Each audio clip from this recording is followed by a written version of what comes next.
नमस्कार शेतकरी मित्रांनो, तुमच्या सगळ्यांचं स्वागत आहे पुन्हा एका नवीन व्हिडिओमध्ये। शेतकरी मित्रांनो, तुमच्यासाठी एक मोठा निर्णय जो आहे तो सुप्रीम कोर्टाने घेतलेला आहे। तो निर्णय जो आहे तो आहे शेतकऱ्यांच्या नुकसान भरपाईच्या संदर्भातला। मित्रांनो, शेतकऱ्यांना नुकसान भरपाई अखेर मिळणार ते मंजूर झालेली आहे असा सुप्रीम कोर्टाने आदेश सुद्धा दिलेला आहे। परंतु आता ही नुकसान भरपाई कोणकोणत्या शेतकऱ्यांना मिळणार आहे, कोणकोणते शेतकरी पात्र असणार आहेत, कोणकोणत्या जिल्ह्यातील शेतकरी पात्र असणार आहेत आणि कोणकोणते शेतकरी अपात्र असणार आहेत, हे संपूर्ण माहिती आपण या व्हिडिओच्या माध्यमातून समजून घेऊयात। त्यामुळे तुम्ही हा व्हिडिओ पूर्ण बघा आणि आपल्या माझी माहिती या यूट्यूब चॅनलला तुम्ही अजून पण सबस्क्राइब केलं नसेल तर लवकरात लवकर सबस्क्राइब देखील नक्की करून घ्या। तर मित्रांनो बघा, राज्यातील शेतकऱ्यांसाठी महत्त्वाची बातमी आहे।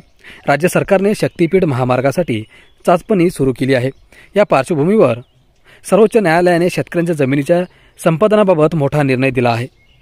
भारतीय राष्ट्रीय महामार्ग प्राधिकरण कार्याअंतर्गत ज्या शेतकऱ्यांची जमीन संपादित करण्यात आली आहे त्यांना नुकसान भरपाई आणि व्याज हे मागील तारखेपासूनच लागू होईल असे सर्वोच्च न्यायालयाने एका निर्णयात म्हटले आहे।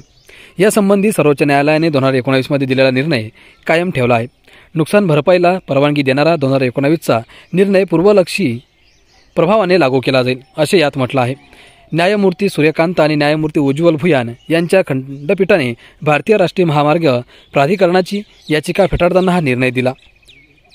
NHIने आपल्या याचिकेत 19 सप्टेंबर 2019च्या सर्वोच्च न्यायालयाच्या निर्णयाची भविष्यात अंमलबजावणी करण्याची मागणी केली होती। प्राधिकरणाने भूसंपादनाची कारवाई पूर्ण झालेली प्रकरणे पुन्हा उघडण्यास स्थगिती देण्याची मागणी केली होती, शिवाय नुकसान भरपाई निश्चित केली होती।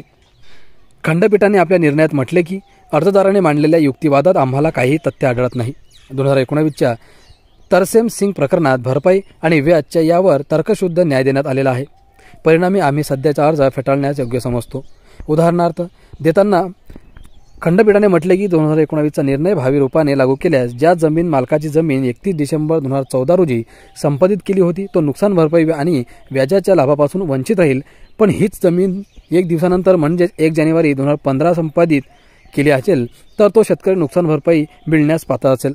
खंडपीठाने आपल्या निकालात स्पष्ट केले की त्याच्या 2019च्या निकालाचा अंतिम परिणाम केवळ 1997 ते 2015 दरम्यान NHAI द्वारे संपादित केलेल्या पीडित जमीन मालकांना नुकसान भरपाई आणि व्याज देण्यापुरता मर्यादित होता।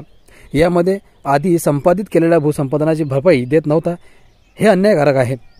अशा प्रकारे सुप्रीम कोर्टाने हे बजावलेले आहेत आणि नक्कीच आता या शेतकऱ्यांना जे आहे नुकसान भरपाई मिळेल ज्यांना या वर्षामध्ये त्यांच्या मालकीच्या हक्काची जमीन असेल।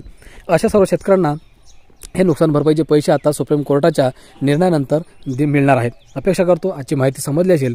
व्हिडिओ आवडला असेल तर एक लाईक करा, चॅनलला सबस्क्राइब करा आणि हा व्हिडिओ इतर शेतकरी मित्रांना शेअर करा। परत भेटूयात, धन्यवाद।